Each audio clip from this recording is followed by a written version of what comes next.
அல்லல் போம் வல்வினை போம் அன்னை வயிற்றில் பிறந்த தொல்லை போம் போகா துயரம் போம் நல்ல குணமதியமாம் அருணை கோபுரத்தில் விற்றிருக்கும் கணபதியை கை தொழுதக்கால் கணபதியை கை தொழுதக்கால் உலகெல்லாம் உணர்ந்து ஓதற்கரியவன் நிலவுலாவிய நீர்மலிவேணியன் அலையிற் சோதியன் அம்பலத்தாடுவான் மலர் சிலம்படி வாழ்த்தி வணங்குவான். பெரிய புராணத்தோட சிறப்பு ஈசனின் மிக பெரும் கருணையால் கிடைத்தது தான் நமக்கு பெரிய புராணம். ஈசன் தான் இந்த பெரிய புராணம் என்ற நூல் நமக்கு கிடைக்க செய்ததற்கு முழுமையாக பெரும் கருணை ஈசன் தான். அவர் இல்லைன்னா நம்மளுக்கு இந்த நூல் கிடச்சிருக்காரு. அவருடைய அருள் இல்லைன்னா நம்பியாண்டார் நம்பிகளும் திருமுறை கண்ட சோழ மன்னனும் ரெண்டு பேரும் தேவார பாடல்கள் எங்கே இருக்குன்னு திருநாரையூர் பொல்லா பிள்ளையார்கிட்ட கேட்குறாங்க. திருநாரையூர் பொல்லா பிள்ளையார்கிட்ட தான் நம்பியாண்டார் நம்பி 4 வேதங்களையும் கற்கின்றார். சமய நூல்கள் அத்தனை சிவ ஆகமங்கள் எல்லாம் கற்றுக் கொடுக்குறாரு பொல்லா பிள்ளையார். திருநாரையூர் பொல்லா பிள்ளையார், அதாவது உளி கொண்டு செதுக்கப்படாத பிள்ளையார் தான் பொல்லா பிள்ளையார்னு அர்த்தம். அவர் தான் திருமுறை இந்த இடத்துல இருக்குன்னு சிதம்பரத்தை காட்டுகிறார். அதனால தான் அவரை என்ன சொல்கிறோம், திருமுறை காட்டிய விநாயகர்னு சொல்கிறோம். நான் இப்போ சொல்கிற அந்த பெரிய புராணத்துக்கும் மூல காரணம் யாருன்னு கேட்டால் அந்த திருநாரையூர் பொல்லா பிள்ளையார் தான். அவர் தான் என்ன பண்ணுறாரு, இந்த இடத்துக்கு போங்க திருமுறைகள் இருக்குது அப்படின்னு காட்டுறார். இப்போ நம்பியாண்டார் நம்பியும் திருமுறை கண்ட சோழனும் சிதம்பரத்தில் போய் அந்த ஏடுகள்லாம் தேவார ஏடுகள்லாம் அடைந்து கிடக்கும் அந்த அறையை திறந்து பார்க்குறாங்க. பார்த்தா அவங்க கண்ணிலேருந்து தண்ணீர் வந்து விட்டது. ஏன் அப்படியே கரையான் அரித்து, கரையான் மலை மாதிரி குமிஞ்சிருக்கு, அரித்து 4ல் 1 பங்கு தாங்க நமக்கு கிடச்சது. எப்படி 4 பங்கு, இதில் 1 பங்கு 4000னா 1000, 40,000னா 10,000, அப்படி 4ல் 1 பங்கு தான் நமக்கு கிடைத்தது. 2 பேர் கண்ணில் இருந்தும் அப்படியே தண்ணி வந்துடுச்சு. ஐயோ இவ்வளவும் செல்லறுத்தி போய்விட்டதே அப்படின்னு. அப்போ ஈசன் சொன்னார், அசரீரியாக மக்களுக்கு தேவையானவற்றை கொடுத்துள்ளோம், பெற்றுக்கொள்ளுங்கள்னார். இந்த அதில் ஒரு அதிசயம் பாருங்கள், நான் ஈஸ்வரனுடைய பெரும் கருணையால் தான் இது கிடச்சிச்சின்னு சொல்கிறதுக்கு காரணம் என்ன தெரியுமா? சம்பந்த பெருமான் பாடிய முதல் தேவாரம் தோடுடைய செவ்வியன் பாடினார் இல்லையா, அது முழுசாக இருக்குது. கடைசியில் கல்லூர் பெருமணம்னு பாடுறாரு இல்லையா, அது முழுசாக இருக்குது. அப்புறம் அவர் என்னென்ன அற்புதங்கள் செய்தாரோ அப்படி பாடப்பட்ட பாடல்கள் முழுசாக நமக்கு கிடச்சிருக்கு. முதல்ல பாடிய பாடல் கூற்றாயினவாறு, அந்த பாடல் முழுசாக கிடச்சிருக்கு. அடுத்து திருப்புகலூரில் இறைவனடி சேரும்போது பாடிய பாடல் முழுசாக கிடச்சிருக்கு. இடையில் அவர் சமணர்கள்கிட்ட ரொம்ப கஷ்டப்பட்டார். அதற்கு பாடிய பாடல்கள், துன்பம் தீர்த்த பாடல்கள் அத்தனையும் நம்மளுக்கு முழுசாக கிடச்சிருச்சு. சுந்தரர் பெருமான் அவர் எடுத்த உடனே பித்தா பிறைசூடின்னு பாடினார். கடைசியில் தான் எனை முன்படைத்தான்னு பாடினார். அந்த 2 பாடல்களும் முழுசாக கிடச்சிருக்கு. இதில் அவர் செய்த அற்புதங்கள், அப்பொழுது பாடப்பட்ட பாடல்கள் முழுமையாக நமக்கு கிடைத்திருக்கு. ஒவ்வொருத்தர் முதல் பாடிய பாடல் இறைவனோடு கலந்து, இறைவனோடு கலந்து விட்டார்கள். அவங்களுக்கெல்லாம் சமாதியே கிடையாது. அப்படி ஒவ்வொருத்தர் பாடிய பாடல்கள், அற்புதங்கள் செய்த பாடல்கள் அவ்வளவும் நமக்கு முழுசாக கிடச்சிது. இதில் மிகப்பெரிய அப்படியே ஐயா சொன்னார் இல்லையா, தங்க கலசம், நவரத்ன கலசம் மாதிரி மிக அமிர்தம் மாதிரி கிடைத்தது தான் திருத்தொண்ட தொகை. சுந்தர பெருமான் பாடிய திருத்தொண்ட தொகை கிடைச்சதுனால தான் அந்த திருத்தொண்ட தொகையில் 63 நாயன்மார்களுடைய வரலாறுகள் நமக்கு கிடைக்க வருது. திருத்தொண்ட தொகையில் எப்படிங்க இருக்கும், தில்லைவாழ் அந்தனர்தம் அடியார்க்கும் அடியேன், திருநீல கண்டத்து குயவனார் கடியேன், இல்லையே எண்ணாத இயற்பகைக்கும் அடியேன். ஒரு வரி, இல்லையே எண்ணாத இயற்பகைனா வரலாறு என்ன இல்லையா?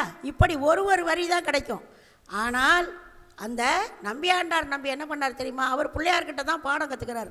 நேராக பிள்ளையார்கிட்ட போய் அந்த திருமுறை கண்ட விநாயகர்கிட்ட இந்த திருத்தொண்ட தொகையை வைத்து அவர்களுடைய 63 நாயன்மார்களுடைய வாழ்க்கை வரலாறு அத்தனையும் தெரிந்து கொண்டார்.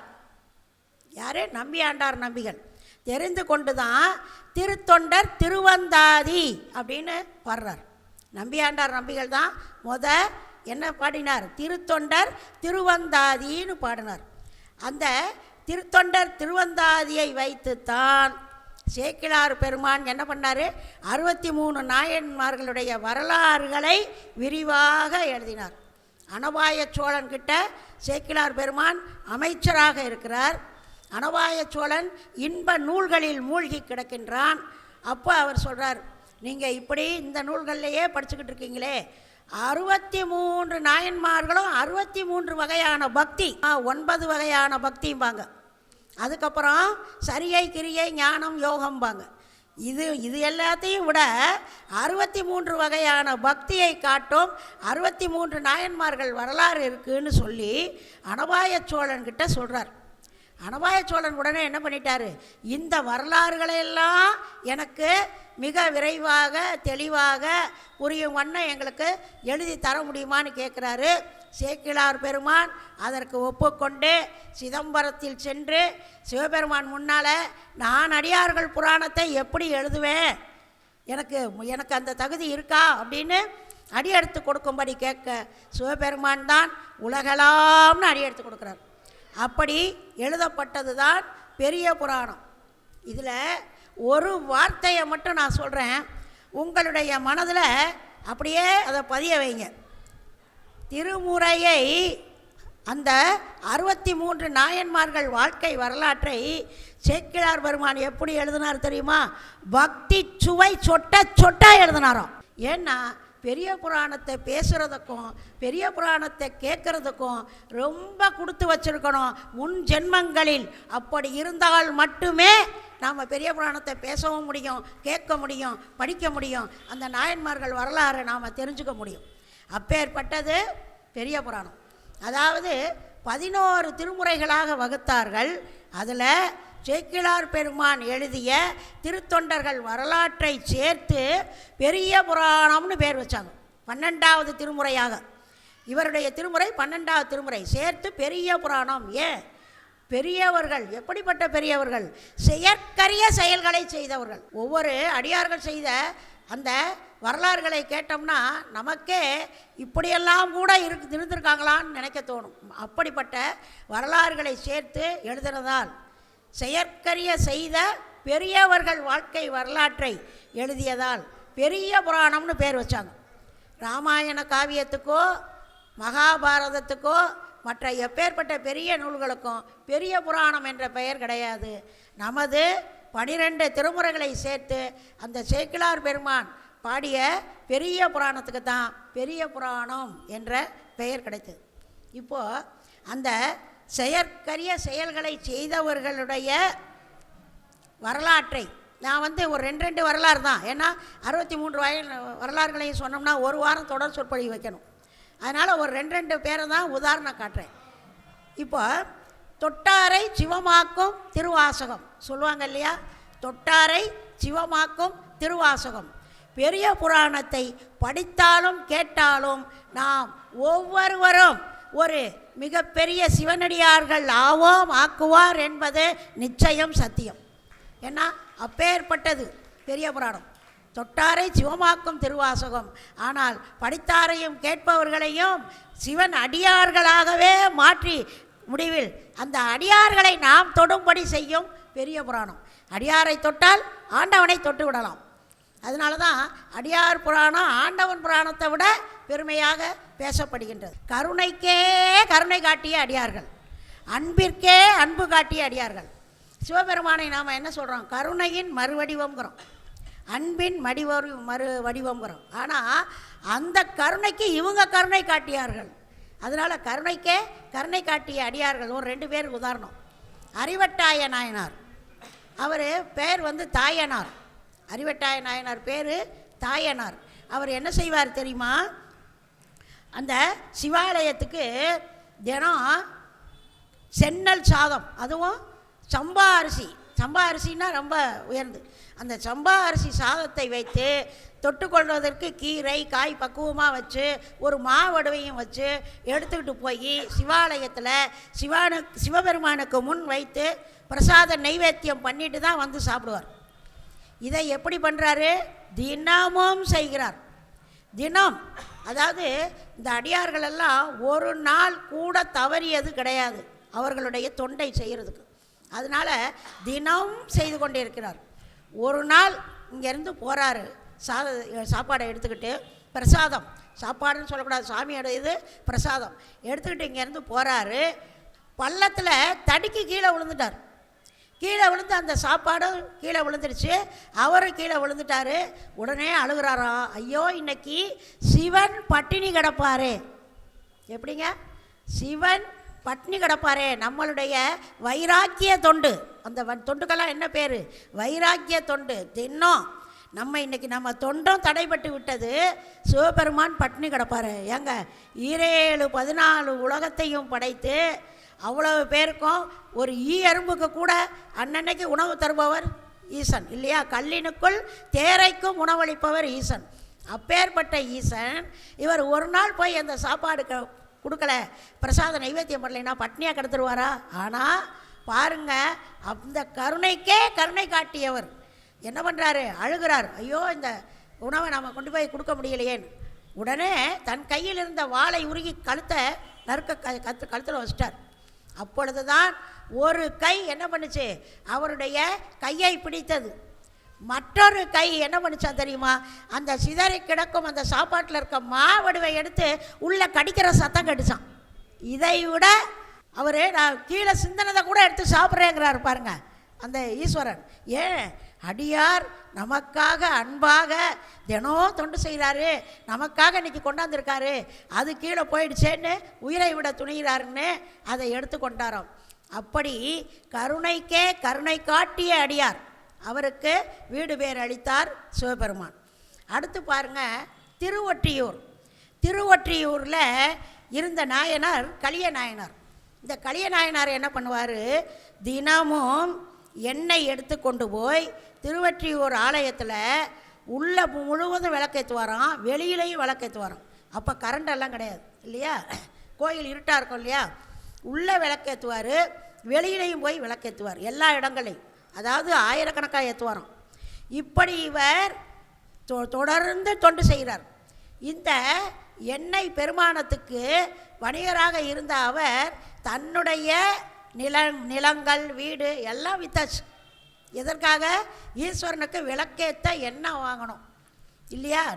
மனைவி நகை எல்லாமே அவருடைய சொத்துக்கள் அத்தனையும் விற்றுட்டு கடைசியில் எண்ணெய் வாங்க முடியாத நிலைமை ஏற்பட்டு விட்டது. ஒவ்வொருத்தர்கிட்ட போய் கேட்டு எண்ணெய் வாங்கிட்டு வந்து அப்புறமும் விளக்கேற்றுறார். கடைசியில் ஒரு நாள் என்ன ஆயிடுச்சு? அந்த எண்ணெயே ஏற்ற முடியாமையே எண்ணெயே இல்லைன்னு வந்துடுச்சு. பார்த்தாரு, ஆகா இன்னைக்கு சிவபெருமானுக்கு விளக்கேற்றலைனா இருண்டு விடுமே கோயில், சிவன் இருட்டுக்குள்ளே இருப்பார். பார்த்தீங்களா? கருணைக்கே கருணை காட்டிய அடியார். ஏங்க ஒரு கண் சூரியன் சிவபெருமானுக்கு, ஒரு கண் சந்திரன், உலகுக்கெல்லாம் வெளிச்சம் கொடுக்குறவர் யார்? அந்த ஈசன் தான். ஆனால் அந்த ஈசன் தீபம் இல்லாமல் இருட்டில் இருந்துருவாராம், அந்த ஆலயம் இருட்டில் இருக்குமா. அதனால் உடனே என்ன பண்ணார் தெரியுமா? தன்னுடைய உடம்பை அறுத்து இரத்தத்தை அந்த அகல்கள் எல்லாம் ஊற்ற ஆரம்பிச்சிட்டார். எப்படி பாருங்க, எப்பேற்பட்ட தொண்டு. அதுக்காக தான் செயற்கரிய செயல்களை செய்தவர்கள் கருணைக்கே கருணை காட்டியவர்கள்னு சொல்கிறது. ஈஸ்வரன் வந்து உடனே என்ன பண்ணிட்டார்? அவர் கையை பிடித்து கொண்டு அவருக்கு வீடு பேர் அளித்தார். ஏன் அப்படின்னா இப்பேற்பட்ட தொண்டர்களை இந்த உலகுக்கு எடுத்து காட்டணுங்கிறதான் ஈஸ்வரனுடைய கருணை.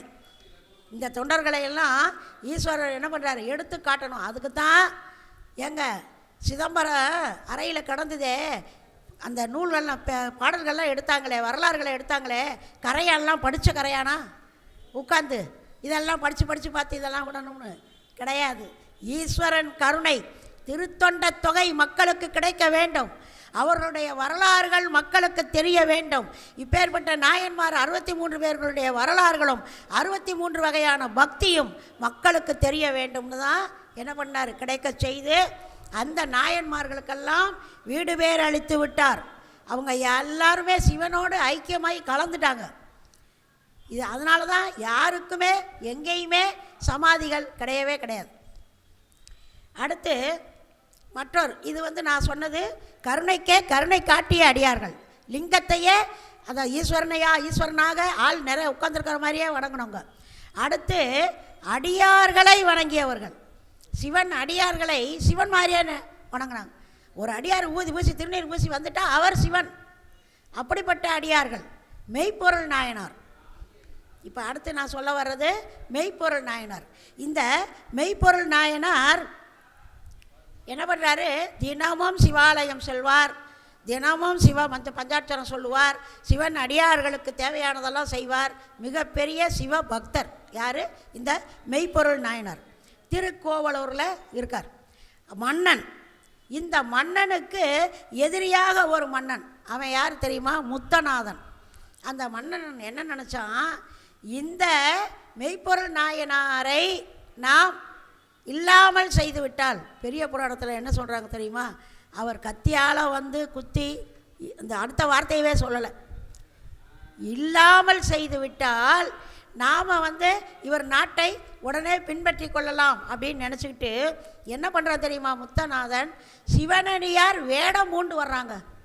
எப்படி? நெத்தி நிறைய திருநீர், உடம்பெல்லாம் திருநீர், கழுத்தில் உத்ராட்சம், காவி, அப்படியே சிவனடியார் மாதிரியே வரான். காவலாளிகள்கிட்ட நான் உள்ளே போகணும், ராஜாவை பார்க்கணுங்கிறான். அப்போது அங்கே இருந்தவர் தத்தன் அப்படிங்கிற ஒரு காவலாளி. அவர் என்ன பண்ணுறாரா? உள்ளே விடமாட்டேன்றாராம். இவனை பார்த்தா அவருக்கு ஏதோ சந்தேகம் வருது. அந்த தத்தனுக்கு ஏதோ சந்தேகம் வருது. இவரை பார்த்தா விடமாட்டேன்றான்.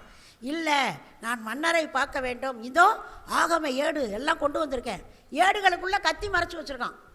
ஆனால் அவர்கிட்ட நான் சிவனை பற்றி ஏதாவது நான் பேசணும், சிவ ஆகமங்களை பற்றி பேசணும், என்னை உள்ளே விடுங்க. உடனே மெய்ப்பொருள் நாயனார் என்ன பண்ணாராம்? அவரை உள்ளே அனுப்புங்கன்னார். போனால் கிட்ட போய் உட்கார்ந்தான். என்ன பேச ஆரம்பிக்கிறான். நாயனார், மெய்ப்பொருள் நாயனார் என்ன செய்கிறாரு? ஆகா, சிவனை பற்றி ஆகமங்களை பற்றி ஏதோ சொல்ல போகிறாருன்னு கேட்குறதுக்கு ஆவலாக இருக்காரு. அப்போ என்ன பண்ணுனா, அந்த ஏடுகளுக்குள் மறைந்திருந்த கத்தியை உருவினான், வாளை உருகி அவன் நினைத்ததை செய்து முடித்து விட்டான்கிறாரு பெரிய புராணத்தில். எப்படி? அதாவதுங்க சொல்லக்கூடாதான், மற்ற வார்த்தையை அவங்கள வார்த்தையை சொல்லக்கூடாதான். அவன் என்ன நினைத்து வந்தானோ தனது வாளை கொண்டு நினைத்த காரியத்தை முடித்து விட்டான் அப்படிங்கிறார். அவ்வளோதான். காவலாளிகள் எல்லாரும் ஓடியாராங்க. மெய்ப்பொருள் நாயனார் உடம்புலேருந்து ரத்தம் வெளியில் வருது.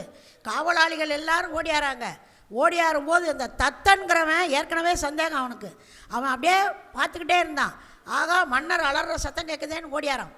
ஓடியாந்து இந்த முத்தநாதனை பிடிக்கிறாங்க. எல்லாரும் பிடிக்கிறாங்க. பிடிக்கும்போது மெய்ப்பொருள் நாயனார் சொன்னாராம், அப்பா தத்தா அவர் நமர். எப்படி? தத்தா அவர் நமர், நம்ம ஆளுப்பா, நம்ம தொண்டர்ப்பா, விட்டுருப்பா. ஏன்? நெற்றி நிறைய திருநீர், கழுத்தில் உத்ராட்சம், சிவபக்தனை போல சிவ அடியார்களை போல வேடமிட்டு வந்திருந்தாலும் அந்த வேடத்தை சிவமாகவே பாவித்தார்கள். தத்தா நமர், விட்டுரு. அதுவும் எப்படி சொல்கிறார் பாருங்க மெய்ப்பொருள் நாயனார், அடிச்சுடாதீங்கப்பா, ஊர் எல்லையை கடந்து விட்டுட்டு வாங்கன்றார். இதெல்லாம் அதனால தான் சொன்னாங்க, செயற்கரிய செய்த செயல்களை செய்தவர்களுடைய புராணம் பெரிய புராணம் அப்படின்னாங்க. அவரை கொண்டு போய் எங்கே கொண்டு போய் விட்டுட்டு வர்றாங்க? எல்லையை கடந்து கொண்டு போய் விட்டுட்டு வர்றாங்க முத்தநாதனை. அப்படிப்பட்ட மெய்ப்பொருள் நாயனாரை இறைவன் தன்னுடன் அணைத்து கொண்டார். அவர்கள் யாரு? அடியார்களை கண்டால் சிவனாகவே நினைக்கும் அப்பூதி அடிகளார் ஞானசம்பந்த பெருமானை எப்படி நினைக்கிறாரு? குருவாக நினைக்கிறார். திருநாவுக்கரசு பெருமானை அப்பூதி அடிகள் என்ன செய்கிறார்? குருவாகவே நினைக்கின்றார். குருவாக நினைத்து அங்கங்கே திருநாவுக்கரசர் தண்ணீர் பந்தல், திருநாவுக்கரசர் அன்னதான கூடம், இப்படி ஒரு இடத்துலையும் அதை நடத்துகிறார். திருநாவுக்கரசு பெருமான் அந்த ஊருக்குள்ளே போகிறாரு. இவர் பெயரில் எல்லா இடங்கள்லையும் என்ன இருக்குது? அன்னதானம் நடக்குது, தண்ணீர் பந்தல் வச்சுருக்காங்க, அது பள்ளிக்கூடம் வச்சுருக்காங்க, எல்லாம் இருக்குது. அதை பார்த்து இவர் மலைத்து போகிறார், யார் இது இப்படியெல்லாம் செய்கிறதுன்னு. அப்புறம்தான் அப்போதி அடிகள்னு தெரிய வருது. அப்போதி அடிகள் வீட்டுக்கு வர்றாரு.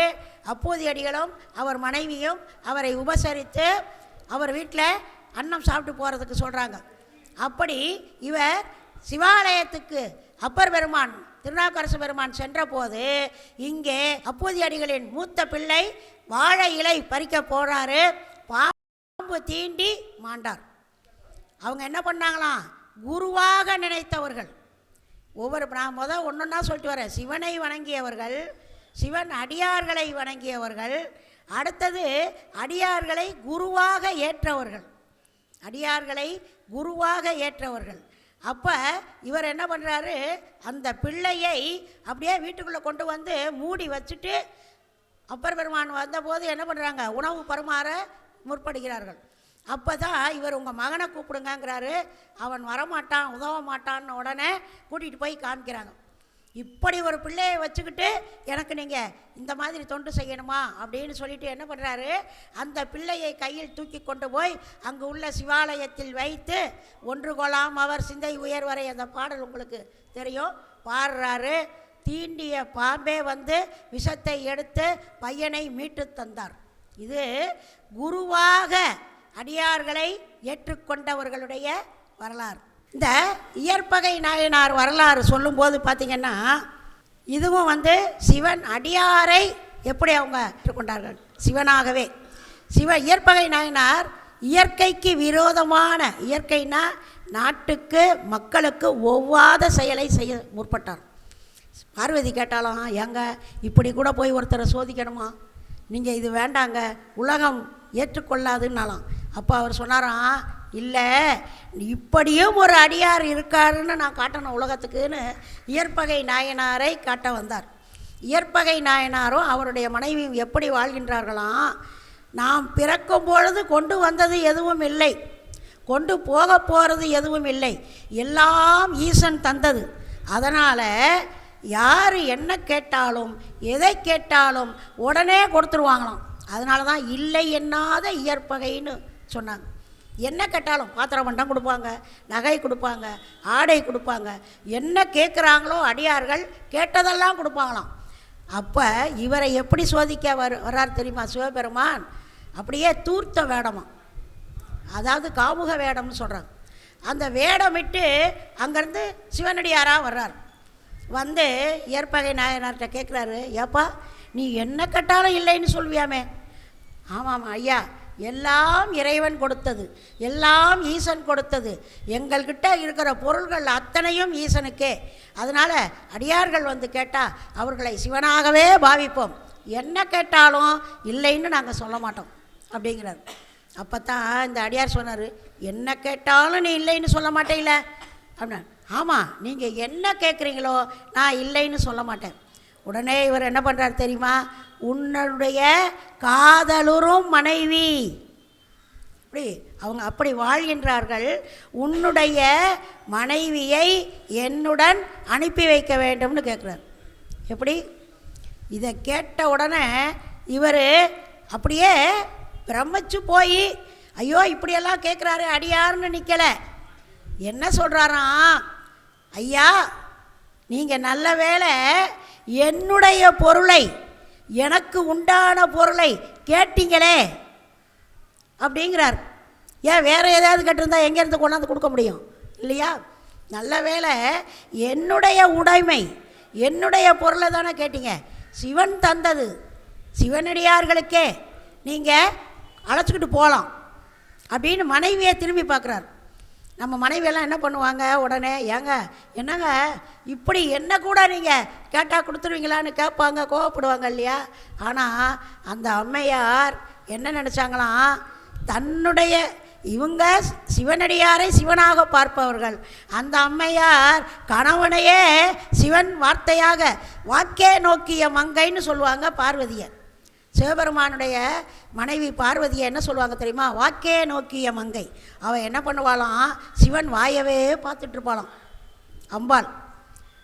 அவர் வாயிலிருந்து ஒரு வார்த்தை வந்தால் நடத்துபவள் அவள் தான். சிவன் சிவனேன்னு இருப்பவர் தான். ஆனால் கண் அசைப்பார், வாயை திறந்து ஒரு வார்த்தை சொன்னால் செயலாற்றுபவள் சக்தி தான். அதனால தான் அவன் அருளாலே அவன்தாள் வணங்கின்னு சொல்கிறோம். சிவபெருமானுடைய அருள் யாருன்னா அம்பாள் தான். அவன் அருளாலே, அம்பாள் அருள் இல்லாமல் சிவனிடத்தில் போக முடியாது. அம்பாள் அருள் இல்லாமல் சிவன்கிட்ட போக முடியாது.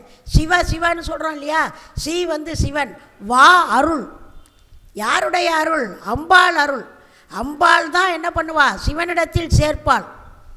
காசியில் அந்த அம்பாள் தான் அந்த உடல்களை மடியில் கிடத்தி அவர்கள் காதில் ராமநாம பஞ்சாரசரத்தை ஓதி அப்படின்னா தட்டி விடுவாளாம். ஈஸ்வரன் ஏற்றுக்குருவாராம். ஏன்னா சிவன் தான், சிவனுடைய மனைவி தான் அருள். அதனால தான் நம்ம எங்கே போனாலும் ஒன்றும் இல்லை, நீங்கள் சிவனையும் சக்தியாகவும் சேர்த்து நினைக்கணும்னு நினச்சிங்கன்னா அவன் அருளாலே அவன்தாள் வணங்கி, அவன் அருளாலே அவன்தாள் வணங்கி சொல்லிக்கிட்டே போய் பாருங்கள். சிவன் அருளும் கிடைக்கும், அம்பாள் அருளும் சேர்ந்து கிடைக்கும். அதே மாதிரி வாக்கே நோக்கிய மங்கையாக யார் இருந்தால்? இயற்பகை நாயனாரின் மனைவி. இவர் அம்மா நான் இந்த மாதிரி உன்னை கொடுத்து விட்டேன்னு உடனே அவள் ஒன்றும் சொல்லவில்லை. அந்த வந்திருக்கும் அடியார் பக்கத்தில் போய் நின்றுட்டான். இப்போ பாருங்கள், அந்த அடியார் என்ன கேட்குறாரு தெரியுமா? அப்பா, உறவினர்களெல்லாம் வெளியில் இருக்காங்க, உன்னுடைய உறவினர்களெல்லாம் வெளியில் இருக்காங்க, நீ என்ன பண்ணுற? எங்களை உன் மனைவியோடு வந்து இந்த எல்லையை கடத்தி விட்டு வா. துணைக்கும் கூப்பிட்றாரு பாருங்க. இவருங்க என்ன பண்ணுறாரு? கையில் வாழெல்லாம் எடுத்துக்கிட்டாரு. ஏன்? அடியார்கள் அவருடைய சொந்தக்காரங்களாம் என்ன சொல்கிறாங்க? ஐயையோ, பொண்ணை கேட்டால் கொடுத்துருவாரு, பொருளை கேட்டால் கொடுப்பாரு, புடவை கேட்டால் கொடுப்பாரு, இன்றைக்கி மனைவியவே கொடுத்துட்றாரு, பைத்தியக்காரன் நினைக்க மாட்டாங்களா? எல்லாரும் அடிக்க வர்றாங்க. அவர்களோடு இவர் சண்டை போடுறார். இயற்பகை நாயனார் சண்டை போட்டு அவர்களையெல்லாம் வீழ்த்தி விட்டு இவங்களை கூட துணைக்கு போகிறார். அந்த எல்லையில் போய் நிற்கும் பொழுது இவர் என்ன பண்ணாராம்? எல்லைக்கு வந்து விட்டோம் அப்படின்னு மனைவி கூட போகிறாங்கன்னு திரும்பி கூட பார்க்கலையாம், சற்று கூட நிற்கவில்லையாம், அப்படியே திரும்பினாராம். திரும்பி அவர் நடந்து வர்றதை பார்த்துட்டு சிவபெருமான் என்ன பண்ணிட்டாராம்? ஓலமிட்டாராம். சிவபெருமானையே அலற வைத்தவர்கள் இந்த அடியார்கள். சிவபெருமான் என்ன பண்ணுறாராம்? ஓலமிட்டு அலறுகின்றாராம். இயற்பகை இல்லை என்னாத இயற்பகைன்னு ஓலமிடுறாராம். அப்போ தான் இவர் திரும்பி பார்க்குறாராம். அங்கே ரிஷப வாகனத்தில் சிவபெருமான் உமையவளோடு காட்சி தந்தார். இதுபோல் அதாவது இல்லை என்னாத இயற்பகை நாயனார் இவங்கெல்லாம் என்ன செய்கிறாங்க? அடியார்களை சிவமாகவே பாவித்தார்கள். வந்திருக்கிறது சிவன்தான் அப்படின்னு பார்த்தாங்க. அப்பர் பெருமானை அப்பூதி அடிகள் குருவாகவே ஏற்றார். அதனால் அவர் பிள்ளையவே உயிரை காப்பாற்றி கொடுத்துட்டார். இப்பொழுது நாம் அடியார்களுடைய பாடல்களை, தேவார பாடல்களை பாடினால் நிச்சயமாக ஜுரம் போயிடும், தீராத வயிற்று வலி, எப்பேற்பட்ட நோய், இடது கண் வலது கண், ஒவ்வொரு இதுக்கும் நோய்க்கும் பாடல்கள் இருக்குது.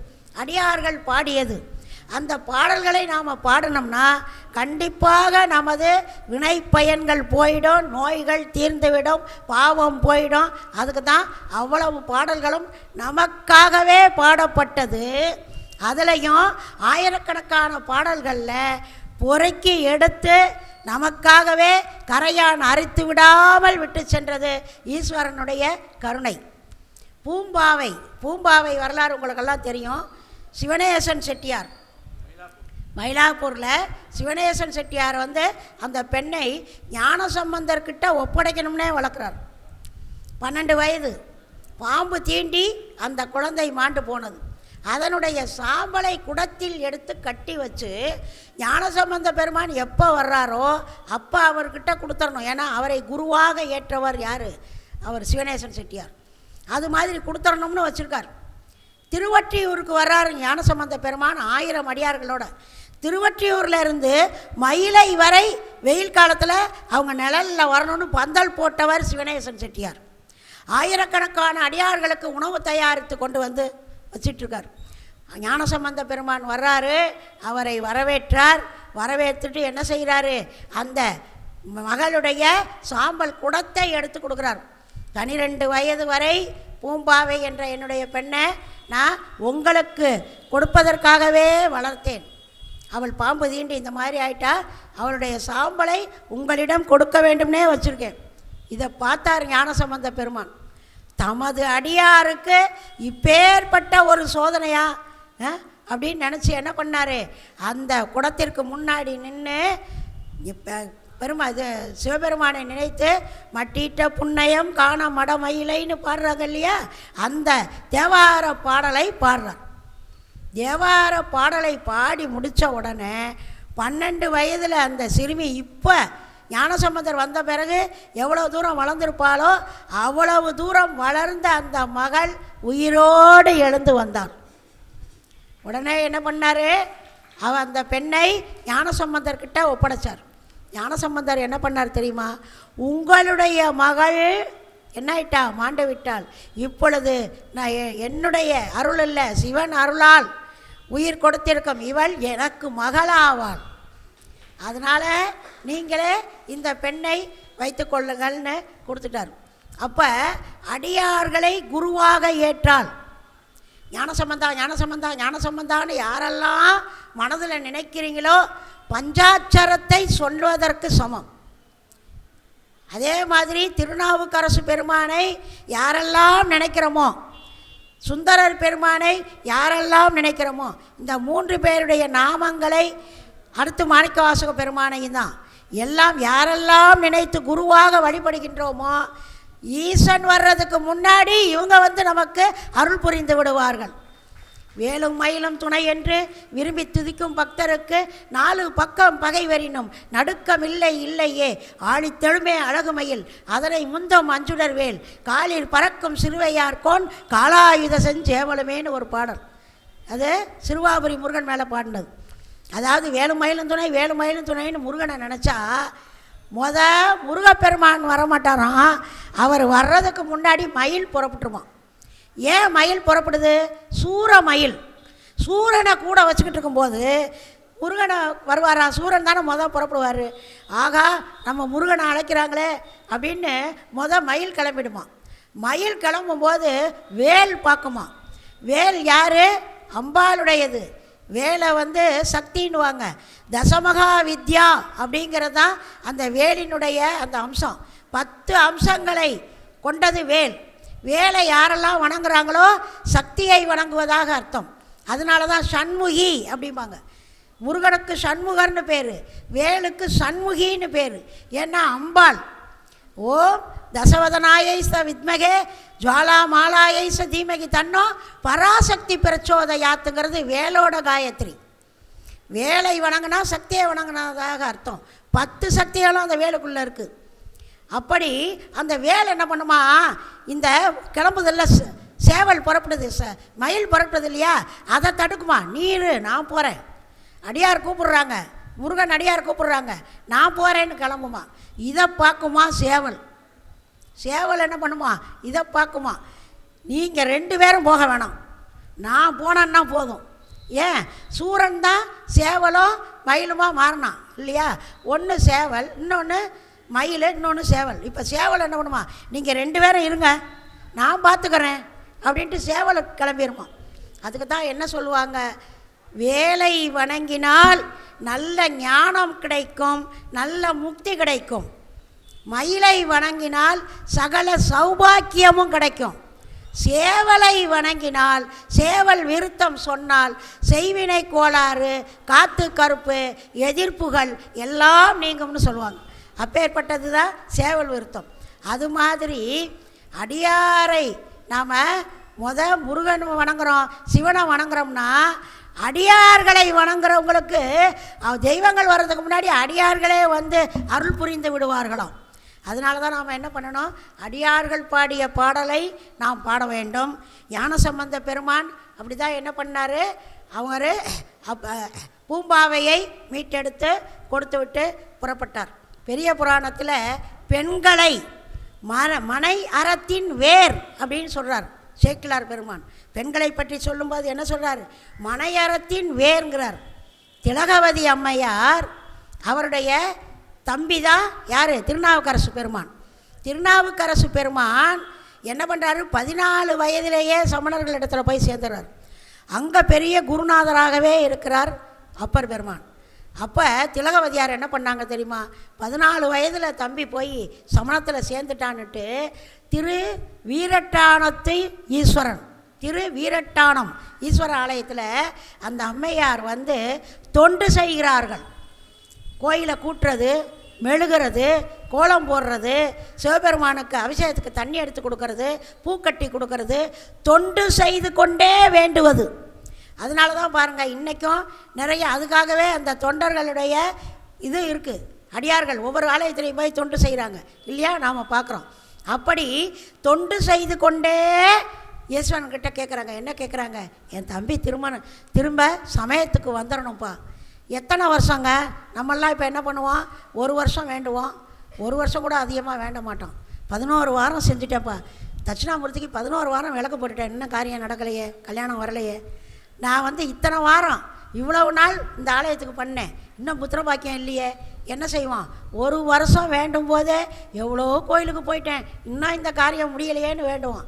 ஆனால் அப்பூதியாடி, அதாவது திருநாவுக்கரசு பெருமானுடைய தமக்கையார் திலகவதியார் எத்தனை ஆண்டுகள் தெரியுமா? 45 ஆண்டுகள். எப்படி? அப்பர் பெருமானுக்கு வயசு ஆயிடுச்சுங்க, 65 வயசுக்கிட்ட ஆயிடுச்சு. அதுவரை வேண்டுறாங்க. அப்போ எவ்வளவு நம்பிக்கை பாருங்க ஈஸ்வரன் மேலே. இந்த நம்பிக்கையை கொடுப்பது தான் நமது சைவ சமயத்தில் உள்ள புராணங்கள் அத்தனையும். நீ எத்தனை வருடம் வேண்டுனாலும் உன்னுடைய எண்ணம் நிறைவேறும். ஒரு குழந்தை அப்பா கிட்ட போய், அப்பா எனக்கு சைக்கிள் வாங்கி கொடுப்பா, உடனே அவர் என்ன பண்ணுவார்? வேண்டாம்ப்பா, நீ கீழே விழுந்துருவா, வாங்கி தர மாட்டார். திரும்பி 1 மாதம் கழித்து கேட்கும், திரும்பி 1 மாதம் கழித்து கேட்கும். ஒவ்வொரு வாட்டியும் ஒரு காரணம் சொல்லிக்கிட்டே இருப்பார். கடைசியில் அப்பா என்ன பண்ணுவார்? இந்த குழந்தை நம்ம பிள்ளை நம்மக்கிட்ட வந்தாலே இந்த ஒரு ஆசையை கேட்டுக்கிட்டே இருக்கானேன்னு சொல்லி சரி வாங்கிக்கப்பான்னு வாங்கி கொடுத்துருவாராம். அதை போல அடியார்கள் என்ன பண்ணாங்க? தொடர்ந்து சிவனிடம் வழிபாடு வச்சாங்க. திலகவதி அம்மையார் தொடர்ந்து வருடக்கணக்காக 40 வருடத்துக்கு மேலே வேண்டுறாங்க. ஒரு நாள் தீராத சூளை நோய் கொடுத்துட்டார் ஈஸ்வரன். யாருக்கு? திருநாவுக்கரசு பெருமானுக்கு. அந்த தீராத வயிற்று வலியோடு வந்தாங்க. அப்பொழுது பாடிய பாடல் தான் கூற்றாகினவாறு விளக்ககளில் கொடுமை பல செய்தன நான் அறியேன். இந்த பாடலை நல்லா கவனிங்க. வயிறு சம்பந்தமான பிரச்சனை, கல்லீரலில் பிரச்சனை, கிட்னியில் பிரச்சனை, குடலில் பிரச்சனை, இப்படி என்ன துன்பம் வந்தாலும் தொடர்ந்து நீங்கள் இந்த பாடலை ஒரு நாளைக்கு 6 முறை 11 முறை தொடர்ந்து பாடலாம். பாடிக்கிட்டே வந்தீங்கன்னா அடுத்து போய் டாக்டர்கிட்ட பாருங்கள், வயிறு நல்லா இருக்குது, எந்த நோயும் இல்லைன்னு சொல்லிடுவார். அந்த அளவுக்கு பலன் தரக்கூடியது. அடியார்களுடைய பாடல்கள் ஒவ்வொன்றும் நமக்காக அருளப்பட்டது, நம் துன்பம் நீங்குவதற்காக அருளப்பட்டது. அப்படி மனையறத்தின் வேறாக அந்த திலகவதி அம்மையார் எத்தனை ஆண்டுகளாக தன் தம்பிக்காக வேண்டி, தம்பி வந்துட்டார், தம்பி வந்து சேர்ந்துட்டார். திருநீர் பூசி நாவுக்கரசு பெருமானும் தமக்கையாரோடு சேர்ந்து ஒவ்வொரு ஆலயங்களாக செய்து தொண்டு செய்ய துவங்கிவிட்டார். அடுத்து பாருங்க, கமலாவதிங்கிற அம்மையார் நிறை மாத கர்ப்பிணி, பிரசவ வலி கூட வந்துருச்சுங்க. நிறை மாத கர்ப்பிணி. எப்படிப்பட்ட பெண்கள்லாம் அந்த பெரிய புராணத்தில் சொல்லப்பட்டிருக்குன்னு பார்த்தீங்கன்னா கேட்டாலே நம்ம கண்களில் இருந்து கண்ணீர் வந்துடும். பிரசவ வலி, பிரசவ அறையில் இருக்காங்க, பெண்கள்லாம் சுற்றி இருக்காங்க. அந்த சமயம் அவங்களுடைய கணவர் வந்து மன்னர், அவர்கிட்ட ஒரு ஜோதிடர், மிகப்பெரிய ஜோதிடர் வந்து என்ன சொல்கிறாரு? இன்னும் ஒரே ஒரு நாளிகைனா 24 நிமிஷம், ஒரு நாளிகை கழித்து குழந்தை பிறக்குமானால் அந்த குழந்தை எப்படிப்பட்ட குழந்தையாக இருக்கும்? இந்த உலகம் உள்ள அளவும் அந்த குழந்தையினுடைய பெருமையை இந்த உலகம் பேசும். அப்பேற்பட்ட சிவபக்தனாக ஒரு குழந்தை பிறக்கும் 24 நிமிடம் கழிச்சுன்னார். அவ்வளோதான். இதை அந்த அம்மையார் கேள்விப்பட்டாங்க. அந்த அம்மையார் கேட்டாங்க, பிரசவ வலி பிரசவ வலினா பெண்களுக்கெல்லாம் தெரியும், உயிர் போய் உயிர் வரும். அந்த வழியில் துடித்து கொண்டிருந்த அம்மையார் தன்னுடைய தலையை சற்று கீழேயும் கால்களை சற்று உயரமாகவும் வைக்க சொல்லி 24 நிமிடம் அந்த வேதனையை தாங்கினார்கள். அப்படி வேதனையை தாங்கிக் கொண்ட அவர்களுக்கு பிறந்த குழந்தை தான் திருச்செங்கோற்சோழன். அந்த குழந்தை பிறந்ததும் தூக்கி அந்த அம்மாட்ட காமிச்சாங்களாம். அந்த பிரசவ நேரத்தில் வெளியே வரக்கூடிய குழந்தை 24 நிமிடம் உள்ளே இருந்தமையால் வெப்பம் கண்களில் தாக்கி விட்டதாம். 2 கண்ணும் செவந்து போச்சான். இந்த அம்மையார்கிட்ட தூக்கி காட்டுறாங்க. இந்த அம்மையார் என்ன பண்ணாலாம், குழந்தையினுடைய கண்களை பார்த்து செங்கண்ணா செங்கண்ணான்னு கூட்டிக்கி சொல்லிக்கொண்டே உயிர் துறந்து விட்டாள் அந்த தாய். எப்பேற்பட்ட, அதாவது ஒரு குழந்தையை இந்த உலகுக்கு எப்பேற்பட்ட குழந்தையை தர வேணும்னு நினைத்த அந்த அம்மையார் பிரசவ நேரத்தில் கூட ஒரு மிகப்பெரிய தொண்டை சிவனுக்காக சைவத்துக்காக நமக்காக தந்துவிட்டு உயிரை கொடுத்தாள். அதனால தான் மனையறத்தின் வேர் அப்படின்னு பெண்களை சொல்கிறாங்க. அந்த மன்னன் தான் செங்கோற்சோழன். 70 சிவாலயம் கட்டினான். 1 2 இல்லைங்க, 70 சிவாலயம். முன் ஜென்மத்தில் சிலந்தி யானை, இவன் சிலந்தி. முன் ஜென்மத்தில் இவன் சிலந்தி. திருவானைக்கா ஆலயம், திருவானைக்கா தான் இந்த வரலாறு. இவன் சிலந்தியாக இருந்தவன். யானை என்ன பண்ணும், யானை வந்து வர்றதுக்கு முன்னாடி சிலந்தி என்ன பண்ணும், அங்கே இருக்கிற சிவன் மேலே வலை கட்டிடும். ஏன்னா சிவனுக்கு அது கோபுரம் அமைக்குதான், மழை பெஞ்சா நனையுமா. இது போன உடனே யானை வரும், தும்பிக்கையால் தண்ணீர் எடுத்து மேலே ஊற்றுமா, சிவன் வலை வந்து கிழிஞ்சு போயிடும். இப்படியாக தினம் நடக்குது. இந்த சிலந்திக்கு ரொம்ப கோபம் வந்துடுச்சு. நம்ம தினம் வலை கட்டுறோம், யானை வந்து தண்ணி அடித்து வலையை கிழிச்சிருதேன்னு சிலந்தி என்ன பண்ணுச்சு தெரியுமா, அந்த யானையினுடைய தும்பிக்கையில் ஏறி கடிக்க ஆரம்பித்தது. உடனே இந்த விஷம் யானைக்கு தும்பிக்கையில் போயிட்டு தும்பிக்கை புண்ணாகி யானை இறந்தது. இந்த யானை என்ன பண்ணிச்சு, தும்பிக்கையை கொண்டு மரத்தில் அடிச்சுச்சான். சிலந்தியும் மாண்டது. 2 பேரும் போய் சிவன்கிட்ட நிற்கிறாங்க. 2 பேரும் எதுக்காக போய் நிற்கிறாங்க பாருங்கள். சிவனுக்கு வீடு கட்டுற மாதிரி சிலந்தி வலை கட்டினது ஒன்று, சிவனுக்கு அபிஷேகம் பண்ணுற மாதிரி செய்த யானை. 2 உயிரையும் பார்த்தார் ஈசன். யானையை தன்னுடனே சேர்த்து கொண்டார். சிவாலயம் கட்ட நினைத்தது போல சிவனுக்கு மேலே வலை கட்டின அந்த சிலந்தியை தான் செங்கோற்சோழனாக பிறக்க வைத்தார். இப்போவும் பாருங்கள், இந்த செங்கோற்சோழன் 70 ஆலயங்களை கட்டினான். எல்லா ஆலயங்களையும் எப்படி கட்டினா தெரியுமா, முன் ஜென்மத்தில் அந்த ஒரு சிறு பகை அவனுக்கு இருக்கான். இப்போவும் யானை அந்த கோயிலுக்குள்ளே நுழையக்கூடாதுன்னு குடைவரை கோயில் மாதிரியாக கட்டிட்டான். அவன் கட்டிய 70 கோயில்கள்லையும் யானை கோயிலுக்குள்ளே நுழைய முடியாது. எப்படி பார்த்தீங்களா, அந்த சிலந்தி தான் செங்கோற்சோழன். அது மட்டுமல்ல, 3 வைஷ்ணவ ஆலயங்களையும் கட்டி கொடுத்தான். அவனுடைய பக்தி சிவன் மேலேயும் இருந்தது, வைஷ்ணவத்து மேலேயும் இருந்தது. 3 வைஷ்ணவ ஆலயங்களையும் கட்டினானான். அப்போ இதிலிருந்து என்ன தெரியுது, மனையறத்தின் வேர் அப்படின்னு சொன்னார் இல்லையா. இந்த பெண்கள் அவன் நமக்காக ஒரு மன்னனை 70 சிவாலயங்களையும் 3 வைஷ்ணவ ஆலயங்களையும் தருவதற்காக, அந்த மன்னனுடைய பேரும் பாருங்கள், இன்னும் இந்த உலகம் எவ்வளவு காலம் இருக்கிறதோ அதுவரை செங்கோற்சோழனை மட்டுமல்ல அவனுடைய தாயாரையும் சேர்த்து புகழும். காரைக்கால் அம்மையாரை பேசாமல் விடலாமா? காரைக்கால் அம்மையார் இளவயதில் மிகுந்த பக்தி சிவனிடத்தில். அவர்களுடைய பதிகம்தான் மூத்த திருப்பதிகம். 12 திருமுறையிலேயே மூத்த திருப்பதிகம் காரைக்கால் அம்மையார். அப்படி அந்த காரைக்கால் அம்மையார் என்ன பண்ணுறாங்க, திருமணமாகிவிட்டது. கணவர் என்ன பண்ணுறாரு, மாம்பழம் வருது கணவர்கிட்ட, மாம்பழம் 2 பழம் வருது, ஒருத்தர் கொண்டு வந்து கொடுக்குறாரு. அந்த கனிகளை மனைவி கிட்ட கொடுத்துட்டு, நான் வேலைக்கு போயிட்டு வரேன், நீ அதை வச்சுக்கன்னு உடனே சிவன் படம் வீட்டில் இருக்குது, பக்கத்தில் கொண்டு போய் வச்சுட்டு இந்த அம்மையார் இருக்காங்க, சமையல் செய்கிறாங்க. அப்பொழுது சிவபெருமான் அடியாராக இங்கேருந்து போகிறார். அம்மையார் வீட்டுக்கு போய் என்ன பண்ணுறாரு, எனக்கு பசிக்குது, சாப்பாடு வேணுங்கிறார். உடனே அந்த அம்மையார் முழுவதுமாக சமையல் செய்து விடவில்லை. அதனால் என்ன பண்ணுறாங்க, அடியார் வந்துட்டாரேன்னு வீட்டிற்குள் கூட்டிகிட்டு போய் அமர்த்தி, இதை நல்லா கவனிங்க, எந்த அடியாரும் பாருங்கள், அதாவது சிறுத்தொண்ட நாயனாரை சிறுத்தொண்டர் என்ன பண்ணார், அந்த வந்திருந்த நாயன் சிவன் அடியாரை உள்ளே கூட்டிகிட்டு போனார். ஏன்னா முதலையே வந்து மனைவி கிட்ட சொல்லிட்டாரு, நான் அடியாரை சாப்பாட்டை கூப்பிட்டு வரேன். இங்கே அப்படி இருந்தால் தான் சிவன் உள்ளே போவார்.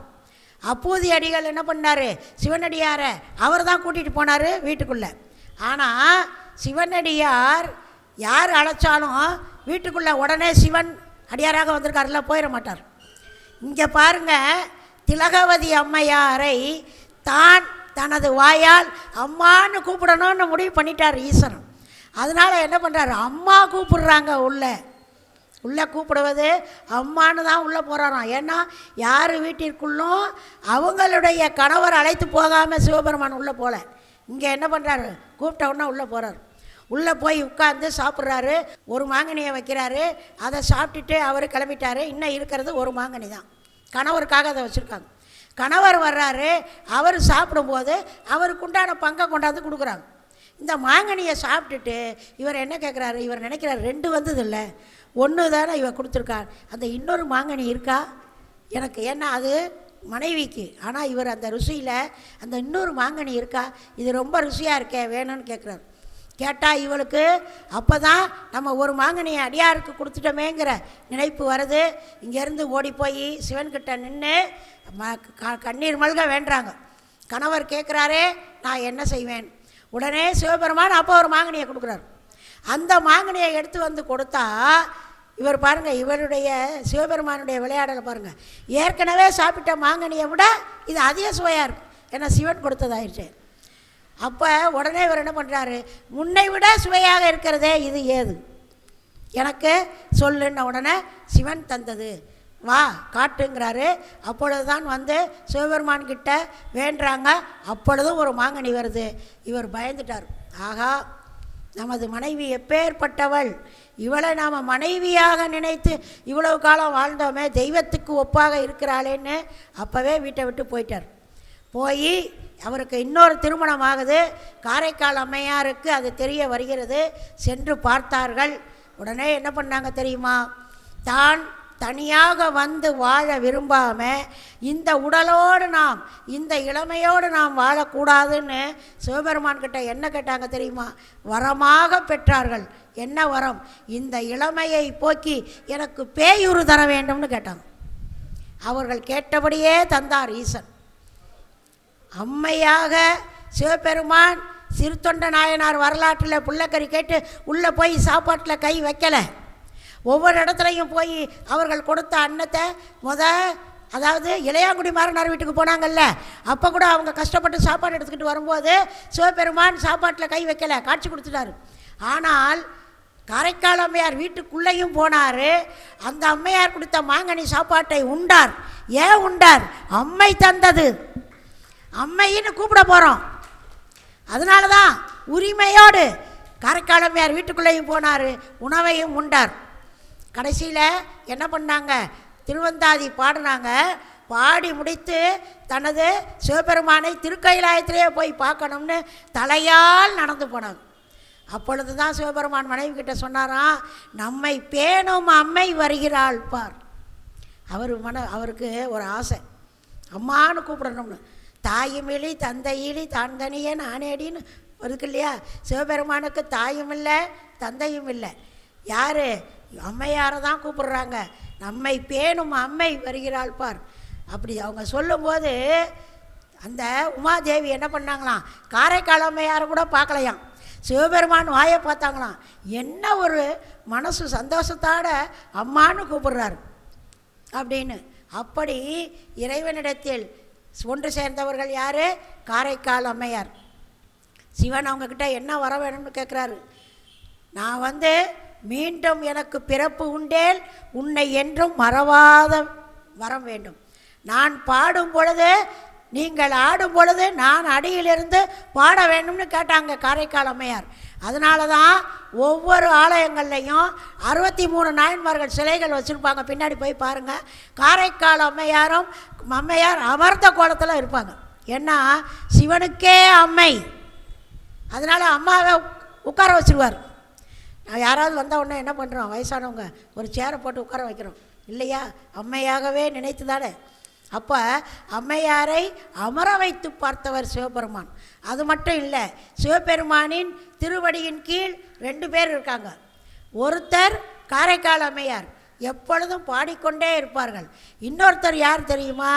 மாணிக்க வாசக பெருமான்.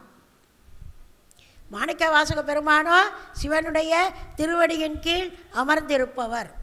அதனால தான் 2 பேரும் அவருடைய திருவடியிலேயே இருந்து ஒருத்தர் பாடுவதும் ஒருத்தர் பக்தி செலுத்துவதும் மக்களுக்கு பக்தியை உரைப்பதும் எல்லாம் அவங்க தான். அது மாதிரி எதுக்காக சொல்ல வரேன்னா, பெண்கள் மனையறத்தின் வேர் அப்படின்னு சொன்னதற்கு காரணம், இப்படிப்பட்ட பெண்களையெல்லாம் நமக்கு காட்டுகின்றார் பெரிய புராணத்தில். அதனால தான் பெரிய புராண புத்தகம் வீட்டில் ஒவ்வொருத்தர் வீட்லேயும் நீங்கள் உங்கள் குல தெய்வத்தின் படத்தை வைத்து வழிபடுவது போல பெரிய புராணமும் இருக்கணும், திருவாசகமும் இருக்கணும். இந்த புத்தகங்களை எல்லாம் தலையில் தூக்கி வைத்து கொண்டு அந்த திருவண்ணாமலை கிரிவலம்லாம் சுற்றுறாங்க. ஒவ்வொரு மலை சுற்றும் போது பாருங்கள், சிவனடியார்கள் இந்த புத்தகங்களை தலைமேலே வைத்து கொண்டு சுற்றுவார்கள். ஏன்? நமக்கு தலைமேல் வைத்து சுற்றினாலாவது அவர்களுடைய அவர்களுடைய அருள் நமக்கு கிடைக்காதா என்ற ஏக்கம்தான். அடுத்து பாருங்கள், திரு மங்கையர்க்கரசி தாயார். இவங்களும் முக்கியமாக அந்த பெரிய புராண வரலாற்றில் நாம் நினைவுபடுத்த வேண்டியவங்க. இந்த மங்கையர்க்கரசி தாயார் சோழ நாட்டிலிருந்து வந்த பெண். பாண்டிய மன்னனை கட்டிக்கிட்டாங்க. கூன் பாண்டியன் கல்யாணம் ஆயிடுச்சு. ஆனால் 8000 சமணர்கள் மதுரையில் கூட இருந்தவங்க யார்? 8000 சமணர்கள் இருந்தாங்களாம். அப்போது இந்த மங்கையர்க்கரசி தாயார் திருநீர் பூச பயங்க. ஏன்னா திருநீர் பூசுபவர்களை கண்டால் அவங்க சமணர்கள் என்ன பண்ணுவாங்க? வெறுப்பாங்க. பஞ்சாட்சரம் சொல்லக்கூடாது, உத்திராட்சம் போடக்கூடாது, திருநீர் பூசக்கூடாது. அவர்கள் அப்படி அந்த நாட்டை கைப்பற்றி வச்சுக்கிட்டு இருந்தாங்க. அவர்களுடைய ஆதிக்கத்தில் தான் மன்னன் இருந்தான். மன்னன் ஆதிக்கத்தில் அவங்க இல்லை. மங்கையர்க்கரசி தாயார் தன்னுடைய மாங்கல்யத்தில் சந்தனத்தை பூசி, திருநீற்றையும் பூசி, கழுத்தில் திருநீர் பூசி, மேலே புடவை அடைந்து திருநீர் தெரியாமல் வாழ்ந்தார்களாம் மங்கையர்க்கரசி தாயார். அப்போ அவங்க என்ன பண்ணாங்களாம்? ஞானசம்பந்த பெருமானை அந்த ஊருக்கு அழைத்தால் கண்டிப்பாக சமணர்களை வென்று விடலாம்னு குலச்சிறை அறையனார் அமைச்சர் அவரை அனுப்பி ஞானசம்பந்த பெருமானை வரவழைக்கிறாங்க. ஞானசம்பந்த பெருமான் அந்த ஊருக்கு உள்ளே வர்றார். அப்படி அவர் வரும்போது அப்பர் பெருமான் என்ன பண்ணுறாரு? அப்பா, என்னைய எல்லாரும் சமணர்கள் அவ்வளவு துன்பத்துக்கு உள்ளாக்குனாங்க. நான் வயசானவன் தாங்கி கொண்டேன். நீ சின்ன புள்ள போறியே, உன்னை என்ன பாடுபடுத்துவார்களோன்னாராம். அப்பொழுது தான் ஞானசம்பந்த பெருமான் வேயிறு தோழி பங்கன் விடமுண்ட கண்டன் மிக நல்ல வீணை தடவி மாசரு திங்கள் முடிமேல் அணைந்து உளமே புகுந்த அதனால் ஞாயிறு திங்கள் செவ்வாய் புதன் வியாழன் வெள்ளி சனி பாம்பிரண்டம் உடனே ஆசரு நல்ல நல்ல அவை நல்ல நல்ல அடியார் அவருக்கு மிகவேனார் 11 பாடல்களையும் பாடினார். ஏன் அப்படின்னா, ஒவ்வொரு பாட்டும் ஒரு அற்புதங்க. முதல் பாடல் நம்ம 11 பாட்டையும் தினமும் எல்லாரும் கண்டிப்பாக படிக்க வேண்டும். ஏன் தெரியுமா?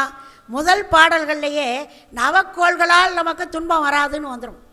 2வது பாடல்களில் ஆகாத நட்சத்திரங்களால் துன்பம் வராது, கொடிய மிருகங்களால் துன்பம் வராதுன்னு ஒரு பாடல், செய்வினை கோளாறுகளால் துன்பம் வராதுன்னு ஒரு பாடல், இயற்கை சீற்றங்களால் துன்பம் வராதுன்னு, நமக்கு எதிர்ப்புகளால் துன்பம் வராது. ஒவ்வொரு பாடல்கள்லையும் ஒரு கருத்துக்களை சொல்லிக்கொண்டே வருவார். 11 பாடல். கடைசியில் ஆணை நமதே என்ற பாடலை தான் முடிப்பார்.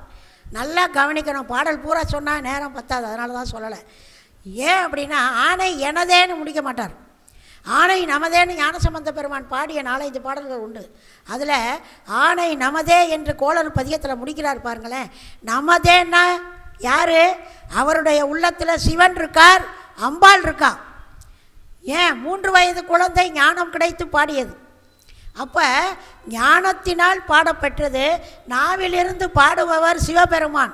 ஞானசம்பந்த பெருமான் வார்த்தையாகட்டும் பாடலாகட்டும் எல்லாம் ஈசன் உள்ளிருந்து பாடுவது. அது ஈசனே அம்பாலே அவர் உள்ளே இருந்து அவரை பாட வைத்ததாகத்தான் சொல்லுகிறார்கள். ஏன்னா ஞானசம்பந்த பெருமான் ஞானம் பெற்று அவ்வளவு பாடல்கள் பாடுகிறார். ஆணை நமதே பாடுவது யார்? ஈசனும் அம்பாலும் சம்பந்தரும். அப்போ அந்த பாடல்களை நாம் பாடும்போது எப்பேற்பட்ட இயற்கை சீற்றங்களில் இருந்தும் தப்பிக்கலாம், தப்பித்து கொண்டு தான் இருக்கின்றோம் இன்னைக்கு வரைக்கும். நல்லா பாருங்கள், கவனிங்களேன். நேற்று பேஞ்ச மழை இப்போ காலையில் இப்போ பேஞ்சிருந்தா நீங்கள் உட்காந்து பெரிய புராணம் கேட்பீங்களா? நான் இங்கே உட்காந்து சொல்லுவேனா? முடியுமா? நேற்று இரவு மழை, அப்படி மழை. ஆமாம், விடாது வருவீங்க எல்லாரும், வயசானவங்க இல்லையா? எப்படி வருவான்? நேற்று பேஞ்ச மழை இப்போ பேஞ்சுக்கிட்டு இருந்தா, இப்போ என்னை பேச வைப்பது, என்னுள்ளிருந்து என் நாவிலிருந்து பேச வைப்பது அந்த ஈசன், அந்த அம்பாள், அந்த அடியார்கள். அந்த அடியார்கள் ஞானசம்பந்த பெருமான் அடியாரை பற்றி நான் பேசுகிறேன்னா அவர் வந்து உட்காந்துருவார் நாவில். நான் அப்படி நம்பிக்கையோடு நான் பேசுகிறேன். அப்பர் பெருமானை பற்றி பேசினா அவர் வந்து உட்காந்துருவார். ஏன்? அந்த அடியார்களை தொட்டால் ஆண்டவனை தொட்டு விடலாம், கண்டிப்பாக ஆண்டவனை தொட்டு விடலாம். அதாவதுங்க, ஒரு பள்ளிக்கூடத்தில் ஒரு பையன் தப்பு பண்ணிட்டான். வாத்தியார் என்ன பண்ணார்? அந்த பையனை கூப்பிட்டு, இங்கே வாப்பா, பெஞ்சு மேலே ஏறி நில்லு அப்படின்னார். உடனே அந்த பையன் என்ன பண்ணான்? பெஞ்சு மேலே ஏறி நின்னான். நின்ன பையன் என்ன பண்ணுறான்? ஜன்னல் வழியை பார்க்குறான். பார்த்தா அங்கே ஒரு பையன் கோலி விளையாடிக்கிட்டு இருக்கான். உடனே என்ன பண்ணான்? வாத்தியாரை, சார் சார் சார் இங்கே வாங்கலேன் சார், கிட்டே போய் என்னப்பா, அங்கே பாருங்கள் ஒரு பையன் கோலி விளையாடுறான். அதாவது ஸ்கூலுக்கு பக்கத்தில் ரோட்டில் அவன் விளையாடுறான். சார் அங்கே பாருங்கள் ஒரு பையன் கோலி விளையாடுறான், அந்த பையனை கூப்பிட்டு வாங்க, அவனுக்கும் நீங்கள் பெஞ்சு மேலே ஏற்றி தண்டனை கொடுங்கன்னாரு. அப்பொழுது இவர் சொன்னார், வாத்தியார், அப்பா இங்கே வா, உன்னுடைய பெற்றோர்கள் கூட்டிக் கொண்டு வந்து இந்த பள்ளிக்கூடத்தில் பணம் கட்டி சேர்த்துருக்காங்க படிக்கிறதுக்கு. எங்களுடைய ஹெட்மாஸ்டர் இருக்கார் இல்லையா, மேனேஜர், அடுத்து ஹெட்மாஸ்டர், அவர் என்ன பண்ணியிருக்காரு? எங்களுடைய ஆசிரியர்களை நியமித்து உங்களுக்கு பாடம் கற்றுக்கொள்வதற்காக எங்களை நியமிச்சிருக்காங்க, சம்பளம் கொடுக்குறாங்க, நாங்கள் உங்களுக்கு பாடம் கற்றுத்தரோம். ஆனால் அந்த விளையாடிக்கிட்டு இருக்கான் பாரு பையன், அவனை கொண்டு வந்து அவங்க பெற்றோர்கள் இந்த பள்ளியில் சேர்க்கலை, அவன் இந்த பள்ளியில் படிக்கலை. அவனுக்கு நான் கூப்பிட்டு உட்காருப்பா தப்பு செய்கிறேன்னா அவன் கேட்க மாட்டான். ஏன்? அவர்களுடைய பெற்றோர்கள் அவனை கொண்டு வந்து பள்ளியில் சேர்க்கலை. அதை போல் நீங்கள் உன்னை சேர்த்துருக்காங்க, உன்னை திருத்துவது என் கடமை, ஒழுக்கமுள்ள மாணவராக ஆக்குவது என் கடமை, உனக்கு நல்ல அறிவை புகட்டுவது என் கடமை, அதனால் நான் உனக்கு இதை செய்கிறேன். அவன் உள்ளே கொண்டு வந்து பெற்றோர் விட்டால் தான் நான் செய்வேன் அப்படின்னாரான். அதை போல் அடியார்களோடு அடியார்களாக நீங்கள்லாம் வந்து உட்காரும்போது நான் இந்த அடியார்கள் புராணத்தை, சிவனின் பெருமையை, அம்பாளின் பெருமையை நான் சொல்கிறேன், நீங்கள் கேட்குறீங்க. உங்களுடைய வாழ்க்கையை உயர்த்த வேண்டியது, உங்களுடைய துன்பங்களை போக்க வேண்டியது, உங்களுக்கு நல்ல முன்னேற்றமான சகல சௌபாக்கியத்தையும் தர வேண்டியது ஈசன் கடமை, அடியார்கள் கடமை. ஏன்னா நீங்கள் வந்து ஒரு பள்ளியில் உட்காந்துருக்கா மாதிரி உட்காந்துருக்கீங்க, தணிகை கொண்டு வந்து நடத்துகிறாரு இல்லையா, இதுக்குள்ளே வரணும். வெளியில் இருக்கிறவங்கள நம்ம இங்கேருந்து போய் ஏமா இப்படி கத்துற, ஏமா வெளியிலேருந்து சத்தம் போகிறேன்னு கேட்க முடியாது இல்லையா. இங்கே இவ்வளவு அமைதியாக வந்து உட்காந்து கேட்குறது உங்களுக்கும் எனக்கும் மிகப்பெரிய பெருமை. அதுபோல் அவர் என்ன பண்ணார்? ஆணை நமதேங்கிற அந்த பாடல்களை பாடிக்கொண்டு வந்தார். வந்து அந்த கூன் பாண்டியனுக்கு அவர் என்ன பண்ணாங்க? அடியார்களுக்கெல்லாம் மடம் அமைச்சு கொடுத்தாங்க. சமணர்கள் என்ன பண்ணாங்க? உடனே அந்த மடத்துக்கு நெருப்பு வைத்து விட்டார்கள். அப்போ ஞானசம்பந்த பெருமான் பார்த்தாரு, இந்த அடியார்களுக்கு, அதாவது அடியார்கள் இல்லை, இந்த சமணர்களுக்கு இப்பேற்பட்ட சலுகையை அந்த மன்னன் தானே கொடுத்துருக்கான் அப்படின்னு சொல்லி பையவே சென்று பற்றுகவேன்னு ஒரு பாடலை பாடினார் பாருங்க. அந்த நெருப்பு எப்படி போச்சான்? மெதுவாக போய் அந்த கூன்பாண்டியனை பட்டுச்சான். பாடல்களை எல்லாம் சொல்ல ஆரம்பித்தா நேரம் போகுன்னு தான் நான் பாயிண்ட் மேலே சொல்கிறேன். மெதுவாக போய் அவனுடைய உடம்பை பற்றியது, வெப்பு நோய் வந்தது, தீராத வயிற்று வலியும் வந்தது. அப்போ தான் என்ன பண்ணுறாங்க? ஐயா முதலையே சொன்னார் இல்லையா, ஞானசம்பந்த பெருமானை அழைக்கிறாங்க. உள்ளே நுழைஞ்ச உடனேயே அவனுக்கு நோய் கொஞ்சம் குணமாயிருச்சு. சமணர்கள் விடலை. என்ன பண்ணுறாங்க, இவர் ஒரு பக்கம் உபதியை பூசுகிறாரு, மந்திரமாவது நீர் வானவர் மேலது நீருன்னு திருநீற்றுப்பதியை சொல்லி பூசின உடனே ஒரு பக்கம் வயிற்று வலி போயிடுச்சு. அவனுங்க அந்த பக்கம் மயில் பீலி வச்சு வீசுகிறாங்க, போகலை. மறுபக்கமும் போய் பூசினார் திருநீர், வயிற்று வலி தீர்ந்து விட்டது. அதுக்கப்புறம் அவனுங்க அப்பவும் ஒத்துக்கொள்ளலை. அனல்வாதம் புனல்வாதம் எல்லாத்துலேயும் வென்று கடைசியில் அவ்வளவு சமணர்களும் கொஞ்சம் பேர் கழுவேறினார்கள், கொஞ்சம் பேர் என்ன பண்ணாங்க, சைவர்களாக மாறினார்கள். மீதம் ஒரு பங்கு பேர் என்ன பண்ணினார்கள், நாட்டை விட்டே ஓடிட்டாங்க. இருந்த 8000 சமணர்களும் கழுவேறலை. ஒரு பங்கு சைவம் மாறினாங்க, ஒரு பங்கு கழுவேறினாங்க, ஒரு பங்கு அந்த நாட்டை விட்டே ஓடிவிட்டார்கள். இப்படி ஞானசம்பந்த பெருமானுடைய வரலாறு சொல்கின்றது நமக்கு. நாம் கோளறு பதிகத்தை தந்ததுனால நாம் கோளறு பதிகத்தை நாளும் படிக்க வேண்டும். கண்ணப்பரை சொல்லாட்டி நிறைவு பெறாது. கண்ணப்ப நாயனார் வரலாறுலாம் உங்களுக்கு தெரியும். கண்ணப்பர் என்ன பண்ணுறாரு, அந்த சிவபெருமான் ஒரு கண்ணில் இருந்து தண்ணீர் வந்த உடனே, ரத்தம் வந்த உடனே என்ன பண்ணுறாரு, தன்னுடைய ஒரு கண்ணையே எடுத்து அப்பி விட்டார். கண்ணப்பர் படிக்காதவருங்க. தலையில் பூவை வச்சு கொண்டாந்து போடுறாரு, வாயில் நீரை அள்ளி கொண்டு வந்து உமிழ்கிறாரு, பன்றி கறியை சுட்டு சுவைத்து பார்த்து கொண்டாந்து வைக்கிறார். அத்தனையும் ஏற்றுக்கொண்டார் சிவன். அன்பு, அந்த அன்பு தான் அங்கே மேலோங்கி நிற்கின்றது. கடைசியில் என்ன பண்ணுறார், கண்ணில் ஒரு கண்ணில் ரத்தம் வருது, இவருடைய ஒரு கண்ணை எடுத்து அப்பிட்டார். 2வது கண்ணையும் ரத்தம் வர வைக்கிறாரு. அடுத்த கண்ணையும் இவர் பெயர் தெடுக்கும் போது நில்லு கண்ணப்பா, நில்லு கண்ணப்பான்னு பிடிச்சிக்கிட்டார். இப்போ கவனிங்களேன், அம்மானு கூப்பிட்டது காரைக்கால் அம்மையாரை, கண்ணப்பா கண்ணப்பா அப்பா அப்பான்னு கூப்பிட்டது யார், இவரையும் அப்பர் பெருமானையும். அவருக்கும் அப்படி ஒரு ஆசை, அம்மானு கூப்பிடணும் அப்பான்னு கூப்பிடணும். நில்லு கண்ணப்பா நில்லுன்னு பிடிச்சிக்கிட்டார். எல்லாரும் சிவங்கிட்ட போய் இந்த வரம் வேணும் அந்த வரம் வேண்டும், நாங்கள் இது செய்ய போகிறோம் அது செய்ய போகிறோம், எவ்வளவு பேர் ஈஸ்வரங்கிட்ட போய் கேட்டு கேட்டு பெறுகிறோம். ஆனால் ஈஸ்வரனுக்கே கண்ணை கொடுத்தவர், ஈசனுக்கே கண்ணை கொடுத்தவர் கண்ணப்ப நாயனார். ஈஸ்வரன் இவர்கிட்ட இருந்து ஒரு கண்ணை வாங்கி வச்சுக்கிட்டார். அதுக்கு தான் ஈஸ்வரனுக்கு என்ன சொல்கிறாங்க தெரியுமா, ஒரு கண் கண்ணப்பர் கொடுத்தது. ஒரு கண் என்ன, உமையவள் கண். எப்படி சரிபாதி இல்லையா, அர்த்தநாரீஸ்வரர் இல்லையா, ஒரு கண் கண்ணப்பர் தந்தார், ஒரு கண் உமையவளோடது. இப்போ நெற்றிக்கண் மட்டும்தான் இருக்குது இல்லையா. நெற்றிக்கண்ணிலையும் பாதி உமையவளுக்கு போயிடுச்சோம். ஏன்னா சரிபாதி கொடுத்தாருல்ல. கவனிங்களேன், ஒரு கண் நெற்றிக்கண் சரிபாதி கொடுக்கும்போது அம்பாள் கண் ஒன்று, அடுத்து பாதி இன்னொரு ஈசனுக்கு கண்ணுன்னு பார்த்தா அரை கண்ணு தானம். இதை ஒருத்தர் பாடுகிறார். ஒரு புலவர் அரை கண்ணு தான்ப்பா, ஒரு கண்ணு கண்ணப்பர் ஒரு கண்ணு அம்பாள், மீத நெற்றிக்கண்ணில் கூட பாதி அம்பாளை கொடுத்துட்டார், அரைக்கண். அப்படி புலவர்களெல்லாம் பாடுகின்றார்கள். அந்த கண்ணப்பருக்கு தனக்கு தான் கேட்கலை, தானே கொடுத்தார் கண்ணை. அந்த கண்ணப்பருக்கு 6 நாளில் முக்தி, 6 நாள்லையே முக்தி. அதனால தான் பெரிய புராணம் என்று சொன்னாலே பக்தி சுவை சொட்ட சொட்ட சொட்ட எழுதியது தான் பெரிய புராணம். பக்தியில் மூழ்கி இத்தனை பேரும் அப்படியே என்ன ஆயிடுவீங்க, அதாவது கண்ணை மூடி தியானம் பண்ணவங்களாம் என்ன ஆயிடுறாங்க, சித்தர்களாகவே ஆயிடுறாங்க. அது மாதிரி எல்லாரும் சித்தர்களாகவே ஆகிவிடுவீர்கள். குடும்பத்திலேருந்து தேட வந்துடுவாங்க. 1 வாரம் ஆச்சு, சாப்பாடு இல்லை, தண்ணி இல்லை, வீட்டுக்கு வரல, போனவங்கெல்லாம் என்னாச்சுன்னு தெரியலன்னு தேட வந்துடுவாங்க. திருவோடை கொடுத்துட்டு திரும்பி போய் திருவோடு கேட்குறார் சிவபெருமான். சோதனை செய்த அடியார்கள் கோவணத்தை கொண்டுட்டு வந்து கொடுத்து இதை பத்திரமா வச்சுக்கப்பா.